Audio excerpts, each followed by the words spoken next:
ரோட்டில் வந்து நின்றுட்டு அப்படியே யோசனை பண்ணிட்டு இருக்கிறாங்க. முத்துவோட ஃப்ரெண்டு செல்வம் கேட்குற அப்படி, மாமா சரக்கு கொண்டு வந்துருப்பாங்க, கேள்றாங்கிறப்ப முத்து எனக்கு அப்படி, மாமா சரக்கு கொண்டு வந்துருக்குறீங்க, என்ன சரக்கு அப்படின்னு கேட்குற அப்படி. அங்கேருந்து ஃபாரின் சரக்கு கொண்டு வருவாங்களே, அந்த செண்டு ஃபாரின் சரக்கு அப்படின்னா. அப்படியா, அங்கேருந்து நான் கொண்டு வந்தேனப்பா 5, அது எங்கே வச்சீங்க சொல்லுங்க, போய் எடுத்துகிட்டு வந்துடலாம். இல்லைப்பா, அங்கேருந்து வரையில இன்கம் டேக்ஸ்காரன் பிடிச்சிட்டா. அதான் இது இன்கம் டேக்ஸ்காரனா? இன்கம் டேக்ஸ்காரன் எப்படி பிடிப்பா? இல்லைப்பா, அதுதான். ஓ, கஸ்டமர் ஆஃபீஸில் பிடிச்சிட்டாங்களா? ஆமாப்பா, அங்கேருந்து கொண்டு வர அந்த 2 தான் கொண்டு வரணும், நான் 5 கொண்டு வந்துட்டேன், அதனால 5ஐயும் அவங்களே பிடிஞ்சி வச்சுட்டாங்க. மனோஜ் அதுக்கு இடையிலடி, அதெல்லாம் வேணாண்டா, ரோஹிணிக்கு தெரிஞ்சால் சங்கடப்படுவாடா அப்படின்னு சொல்ற அப்படி. அதுக்குள்ள அவங்க மாமா, நான் பாப்பா கிட்ட சொல்லிக்கிறேன் அப்படின்னு சொல்றப்ப, சரி மனோஜ் என்ன பண்ணுற அப்படி பேச நின்றுட்டு இருக்கிறாடி. ஃபாரின்ல இருக்கிறவங்க ஃபாரின் சரக்கு விரும்ப மாட்டாங்க. நாம் எப்படி உள்நாட்டு சரக்கு விரும்புறது இல்லையா, ஃபாரின் சரக்குன்னு விரும்புகிறோம்ல, அதே போலதான்ப்பா நமக்கு வெளிநாட்டில் சாப்பிட்டு சளிச்சு போச்சு, நம்ம உள்நாட்டு சரக்கு வாங்கி அடித்தா எப்படி இருக்குது அப்படின்னு. உடனே மனோஜ், என்னங்க மாமா இப்படிங்க அப்படின்னு. இல்லைப்பா, ஒன்று உதாரணம் சொல்கிறேன், உங்கள் அப்பாவுக்கும் ஒன்று கொண்டு வந்தேன், அதுக்குள்ளே மொத்தம் கோவம் வந்தேன். என்ன நினச்சிட்டு இருக்கிறீங்க எங்கள் அப்பாவை பற்றி? இல்லைப்பா, உங்கள் அப்பா ட்ரெயின் டிரைவர் தானே, அவருக்கு வண்டி ஓட்டி சலுப்பாக இருக்குது, 2 கட்டிங் அடிச்சுட்டு படுத்தாருன்னா நல்லா நிம்மதியாக தூங்குவாரல்ல, என்ன நினச்சிட்டு இருக்கிறீங்க எங்கள் அப்பாவை பற்றி? எங்கள் அப்பா அந்த மாதிரி ஆள் இல்லை, உங்களை மாதிரி நினச்சிட்டிங்களா அப்படின்னு சத்தம் போடுறேன் அப்படி.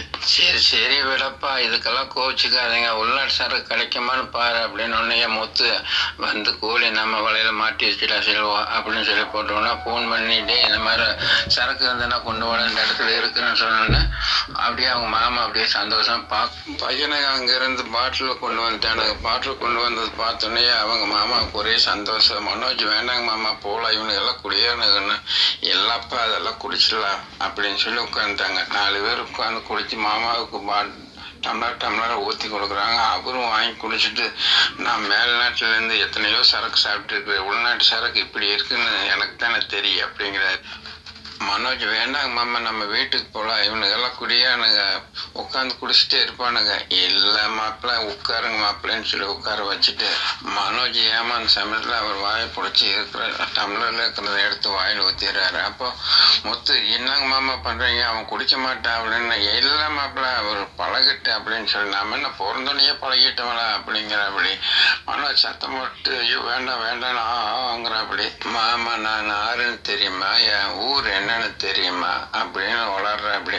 அதுக்குள்ள சில இப்போ தாண்டா அவருடைய சரக்கு இப்போ வெளியே வந்துட்டு இருக்குது, எப்படியாவது இன்னைக்கு உண்மையை கறந்துடலாண்டா அப்படின்னு சொல்லி பேசிட்டு இருக்குது. அப்படியே மயங்கி கீழே. மனோஜ், எனக்கு என்னமோ மாதிரி இருக்குது, நான் வீட்டுக்கு போறேன்னு சொல்லி தத்துட்டு அப்படியே நடந்து போறேன் அப்படி. அவன் போயிடுவான், அதான் போயிடுவான் அப்படின்னு செல்வன் சொல்றேன் அப்படி. ஆனால் மனோஜ் நடந்து போய் கீழே ஒரு இடத்துல படுத்துக்கிற அப்படி. அதை பார்த்துட்டு 2 பேர், ஐயோ ஆச்சியம்மா வீட்டுக்கு வந்த பையனாட்டா இருக்குதுன்னு சொல்லி போட்டு போயிடுறேன்.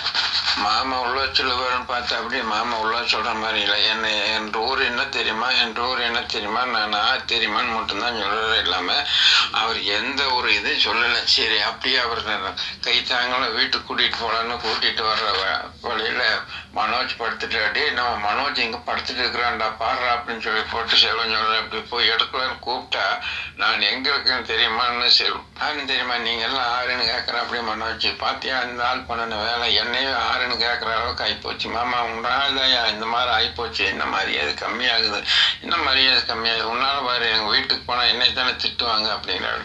எப்படியாவது மனோஜையும் அந்த மாமாவும் கூட்டிகிட்டு வீட்டுக்கு போகிறாங்க. வீட்டில் ஒருத்தருமில்லை, அப்படியே உள்ளே கொண்டு போய் மனோஜ் உட்கார வச்சார் அப்படி. மனோஜ் அப்படியே பேர்ந்து எல்லாத்தையும் பார்க்கிட்டு அப்படி. அவங்க அம்மா வந்துட்டு, மனோஜ் என்னடா ஆச்சுன்னு கேட்குற அப்படி. மனோஜ் அப்படியே பேர்ந்து அப்படியே அவங்க அம்மாவை முழிச்சு பார்த்துட்டு இருக்கிற அப்படி. இந்த தொடர் பார்த்தவங்க லைக் பண்ணுங்க, சப்ஸ்கிரைப் பண்ணுங்க.